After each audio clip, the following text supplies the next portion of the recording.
And I wish we moved as fast as the impeachment.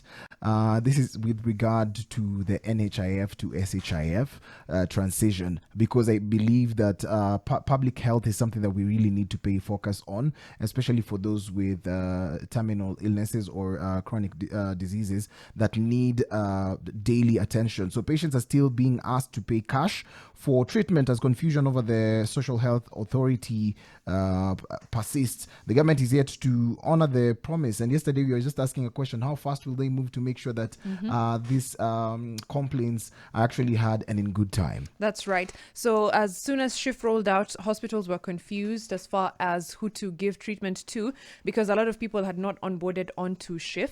So some were asked to register, others were denied treatment, or asked to pay cash to be able to get treatment. And of course, there was the big issue of the fact that even when people were migrated and you were just sent a text that says, you know what, you've been migrated to the Social Health Authority, that didn't really translate on the ground to hospitals and to doctors. So there's still a lot of confusion, even after the Shah boss said that they would be refunding anyone who paid cash for treatment. And of course, that nobody should miss any treatment because of this transition. The chairman is Abdi Mohammed, and he said that everyone would get a refund, but that has still not happened. For example, there's a Mr. Ndungu who spoke to the Daily Nation, who said he paid 9,500 for a dialysis session.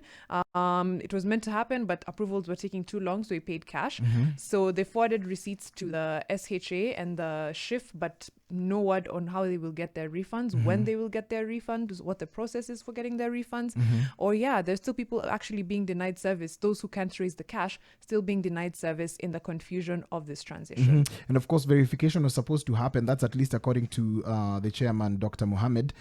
He's the Shah chairman, and added that a committee made up of health care providers and government representatives and chaired by Medical Services Principal Secretary Hari Kimtai would constitute to verify the bills incurred by patients in the transmission period. And of course, Mariam, this is also prone to a lot of fraud, because who tells you that people cannot fake documentation? And now the payment process will become even harder as the days go by, because the high cost of living can actually lead you to such problems. And as that goes on, we remember yesterday we were talking about, if it was not the incident of this man who was seeking his dialysis, and it actually failed simply because he was told that you've not been registered to Shif, you have to wait because the transition is still ongoing, then I don't think that we would have heard about such issues. And of course, the detail to detail, I don't think that the government had that in mind when making this crisscross, like this transition, and trying to make sure that everyone gets to